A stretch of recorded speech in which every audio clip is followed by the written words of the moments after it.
Sa mundo ng showbiz at social media, isang salita lang ang kailangan para magliyab ang diskusyon.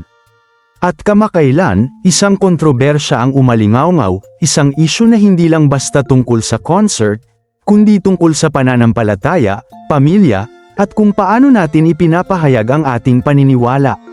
Nagsimula ang lahat nang magsalita si Alvin Aragon tungkol sa muling pagsasama ng Sex Bomb Girls sa kanilang concert.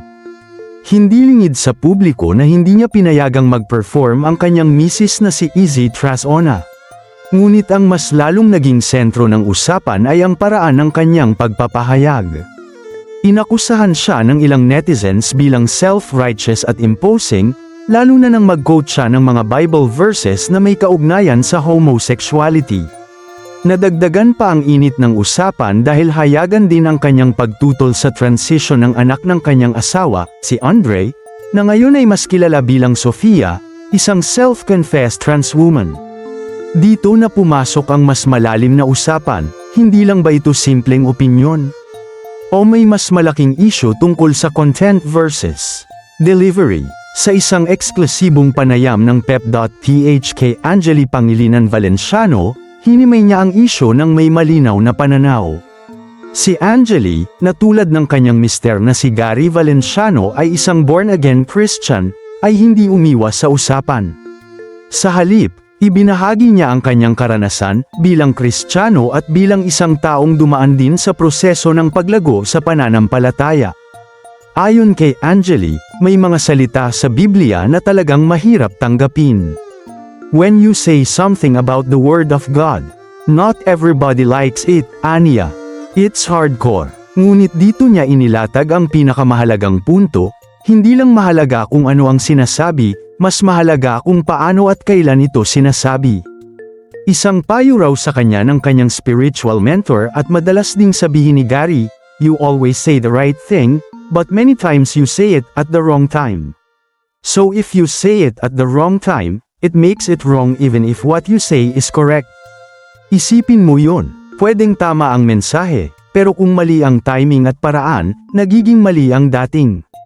Inamin ni Angeli na noong siya ay baby Christian pa lamang, naging prangka at minsan ay nakakasakit din ang kanyang pananalita. Bumalik pa sa kanyang isip na kung paano niya minsang sinabihan ang kanyang sariling ina na mapupunta ito sa impyerno, isang bagay na ngayon ay natatawanan na lamang niya. Ngunit aminadong bunga ng kakulangan sa spiritual maturity noon. Buti na lang wala pang social media dati, biro pa niya. Dahil kung nagkataon, baka siya rin ang naging viral at nabash. At dito niya iniugnay ang sitwasyon ni Alvin. Ayon kay Angeli, maaaring tama ang paninindigan ni Alvin sa kanyang paniniwala. Ngunit sa paraan ng kanyang pagpapahayag, lalo na ang pagbanggit sa ibang miyembro ng sex bomb at kanilang mga mister, maraming nasaktan. Binanggit niya sina Joe Pai Pagya at Rosel Pangilinan, na aniya ay mga Kristiyano rin. Para kay Angeli, tila hindi napansin ni Alvin na sa kanyang pagdepensa sa sarili niyang paniniwala, maaaring naapakan niya ang pananampalataya ng iba. He was bulldozing over the others, paliwanag niya. Isang matinding salita, bulldozing, na parang ipinapakita ang isang taong diretso lang sa kanyang layunin, hindi napapansin ang mga taong nadadaanan at nasasaktan. Ngunit hindi puro puna ang ibinahagi ni Angeli. May malasakit din sa kanyang mga salita. Inamin niyang siya man ay dumaan sa yugto ng pagiging queen of foot and mouth disease, yung maraming nasasabi na kalaunan ay pagsisisihan. Wisdom, aniya, takes time. Sa kabilang banda, lumutang din ang isyo kung bakit si Gary Valenciano ay pumayag mag-perform sa parehong concert ng Sex Bomb Girls. Bilang CEO at President ng Manila Genesis Entertainment, si Angeli mismo ang nagdesisyon kasama ang kanilang board kung dapat bang tanggapin ni Gary ang guesting. May agam-agam sa simula, dahil kilala si Gary bilang Christian leader. Ngunit para kay Angeli, hindi ito tungkol sa paghusga. Napaka-judgmental ninyo. Aniya sa kanyang team. Para sa kanya, may pagkakataon para maging liwanag sa halip na maging kritiko. Pinili nilang kantahin ni Gary ang Shout for Joy, isang inspirational song. At nang humingi pa ng isa ang audience, kinanta niya ang hataw na nang walang rehearsal, isang performance na nag-viral at umani ng papuri. Hindi raw nag-preach si Gary sa entablado, but his song said it all. At dito makikita ang malinaw na pagkakaiba na gustong ipunto ni Angeli, ang mensahe ay pwedeng ihatid sa paraang may pag-ibig, may galang, at may tamang timing.